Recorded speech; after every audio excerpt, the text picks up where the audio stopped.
Bonjour à tous.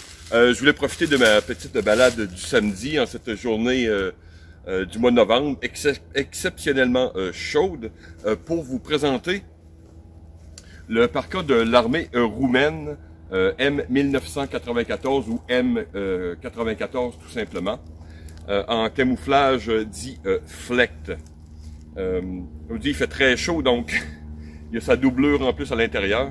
Donc je vais le déposer là et vous montrer quelques détails intéressants de ce parka.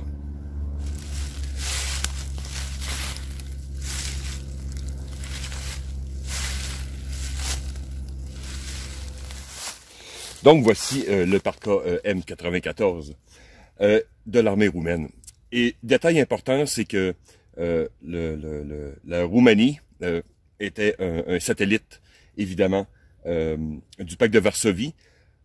Quand, passé 91, ils ont décidé, évidemment, de moderniser leur matériel militaire, on a pu trouver l'influence, on pourrait dire, de l'Ouest dans certaines pièces de leur équipement, y compris ce parc-ci, mais évidemment avec encore des choses un peu, on pourrait dire, de l'Est, de type soviétique.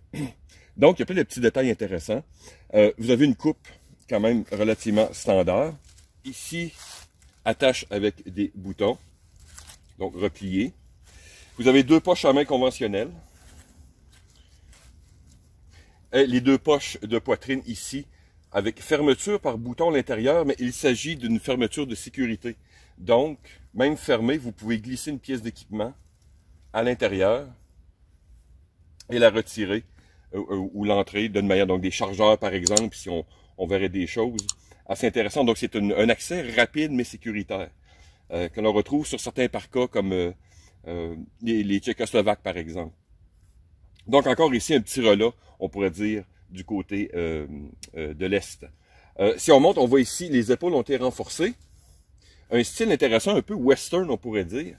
Voyez-vous, avec l'épaule, qui est comme détachée. Donc, on dirait un peu comme un chapcoat australien. C'est assez intéressant, avec les épaulettes classiques. Le col montant, un grand col montant, ici, avec encore l'attache typique qu'on le retrouve sur les parkas un peu de cette région-là, donc comme les Tchécoslovaques, ici. Les bras encore ici, au niveau de l'épaule, renforcés. Et les coudes ici, vous voyez, renforcés. Chose intéressante, la fermeture pour les bras ici, au niveau des poignets, ce sont deux cordes. Donc, souci d'économie, je ne sais pas, c'est intéressant, je trouve la chose peu pratique, mais encore ici, une question d'économie, donc on retrouve des choses. Vous voyez un pays qui se reconstruit après les influences communistes. Chose à noter, comme beaucoup de produits de cette époque-là, on retrouve des produits de très haute qualité au niveau des tissus, par exemple, très old school, mais les plastiques sont souvent très douteux. Comme ici, les boutons, par exemple, ce qui m'a frappé quand je l'ai reçu, il était comme neuf, mais on touche les boutons, on voit vraiment une qualité très douteuse. Ce serait facile à casser, par exemple. J'ai retrouvé ça dans plusieurs pièces d'équipement, évidemment, de cette époque et de ce temps, cette époque communiste. Donc, voilà. Maintenant, à l'arrière. Donc, l'arrière, rien d'exceptionnel. On voit ici encore la doublure de type un peu western qui se poursuit. Détail intéressant maintenant, c'est ici au niveau du col. Parce que vous avez une capuche intégrée. Vous avez une fermeture éclair. Et la capuche, on la retire. Et voilà, hop. Et voilà. Donc, ici, encore là, une capuche de type militaire. Donc, elle est très grande. Elle est faite pour être portée avec un casque. Très standard. Je vois quelques influences un peu du parka allemand ici. Encore là, attache ici par corde. Très conventionnel. Voilà pour, on pourrait dire, la coupe dans son ensemble. Maintenant,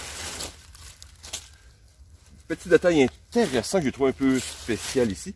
Vous avez une espèce de bavette. J'espère qu'on la voit bien à l'écran. Voilà, qui s'attache et à la doublure Et si vous enlevez la doublure, vous avez aussi ce bouton en extra qui sert à attacher. Donc, je ne connais pas vraiment l'utilité, donc sûrement pour ouvrir, ventiler, mais rester où, je ne sais pas. Elle est double en plus. Donc, qui va s'attacher sur l'autre côté pour faire un effet de fermeture intéressante. Moi, je ne vois pas l'utilité. J'ai voulu faire cette vidéo-là aussi avant que je fasse des modifications sur ce parka pour corriger ces divers problèmes. Et je vais sûrement utiliser ces bouts de tissu pour faire quelques éléments sur ce parka. Donc voilà, c'est comme je dis, petit détail étrange, mais sympathique. La doublure elle-même, si on la voit bien à l'écran, je vais essayer de changer d'angle pour varier le vidéo un petit peu. Donc voilà. La doublure est encore ici old school, on dirait une vieille couverture, comprenez-vous, en laine recyclée. Donc vous voyez, c'est gris, mais avec des taches de bleu, rouge recyclées. Qui s'attache évidemment, très typique de l'époque, avec les boutons sur le côté. Vous avez une légère glissière ici pour faire passer l'ajustement pour la taille. J'ai peut-être omis de vous montrer, mais vous avez l'ajustement à la taille.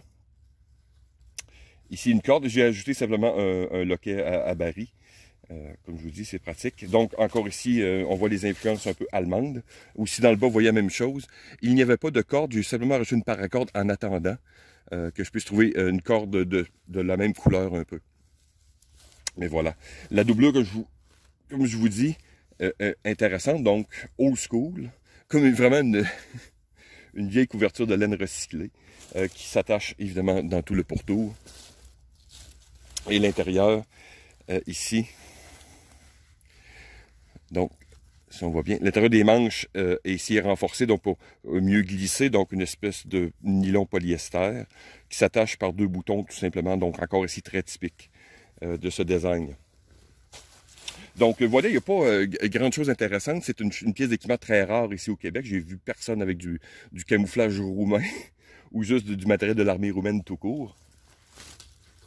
C'est un très, très, très beau parka. J'adore les produits qui sortent un peu des pays de l'Est, un peu avec ces influences un peu soviétiques, communistes, puisqu'on retrouve des tissus très solides, avec des designs souvent particuliers, avec des petites touches intéressantes. Donc, le camouflage lui-même est très intéressant. Vous voyez que les couleurs sont un peu multicam, voyez-vous, disparates, avec des influences bien sûr très flectarnes.